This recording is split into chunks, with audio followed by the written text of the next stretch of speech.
On the more I see it now, yeah, that just feels so much more comfortable, to be honest. She likes the same one as me. Lucky enough. Yeah, so my granddad trained racehorses, so we always just grew up around horses. My cousin is a jockey.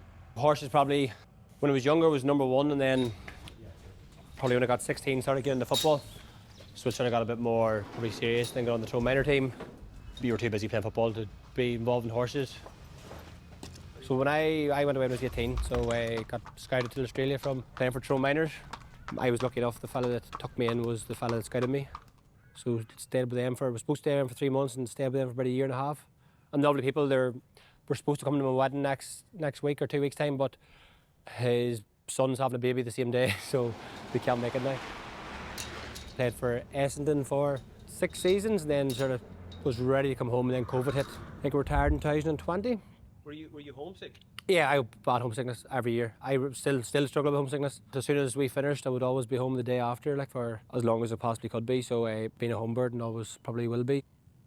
So I came home and played for Tyrone, and then the second year we won All Ireland. So it was a crazy year. So Kerry in the semi-final, Mayo in the final, beat them probably by 4 or 5 points. And there's boys there for 15 years training and trying to get All Ireland. I just got luckily, I was home for probably 15 months. So no, it worked out very well. And then probably after won the Ireland, I sort of realised I probably wanted to go back and give the FL another crack. So the one thing I sort of wanted to do was go back and play for a probably established team that were going to play finals. So signed for Brisbane Lions, and was lucky enough to play in the grand final my first year. Unfortunately, we got beat, but just like a crazy experience. And then second year, played in the grand final again and we won it. So that was just massive. It's been myself and Tag Kennelly, the only 2 people to have won a premiership on All Ireland. So just the 2 of us. And then the team again was lucky enough to play this year in the final.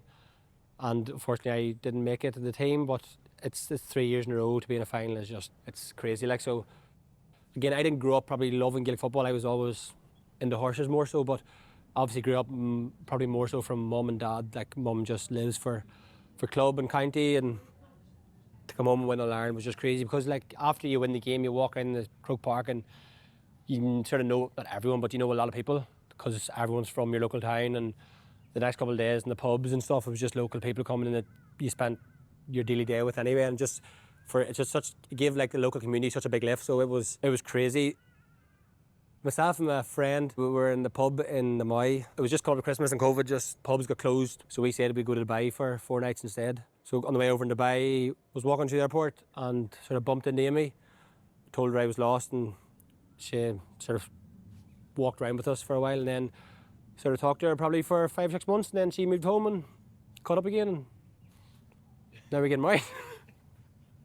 Oh, yeah, she tells it. You ask her, she'll tell you the full proper story or all the details. When we left Conor back to the airport, Conor just couldn't even say goodbye. Many times wouldn't even hug you, just open the door and bye and slip out. Sway with it. Thanks, Pop. So it was tough. It was a very tough task for him, you know. Leaving mum every year is the difficult part. Like, it's always been hard. Not too bad now with Amy, but when I was by myself, it was desperate. So looking forward to sort of going back, and then love Australia, but when that chapter closes and I move home, like, yeah, can't wait for that. And look at Conor, everybody. Conor, you look at them.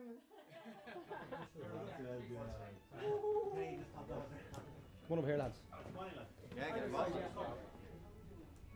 To walk through an airport and bump into someone, and then 5 years later we get married to them is, it's quite strange. But I've been maybe 5 years, and from a new year I sort of knew I was going to get married there, so like, looking forward to that and what the future holds. Just looking forward to it, really. Like, it was exciting.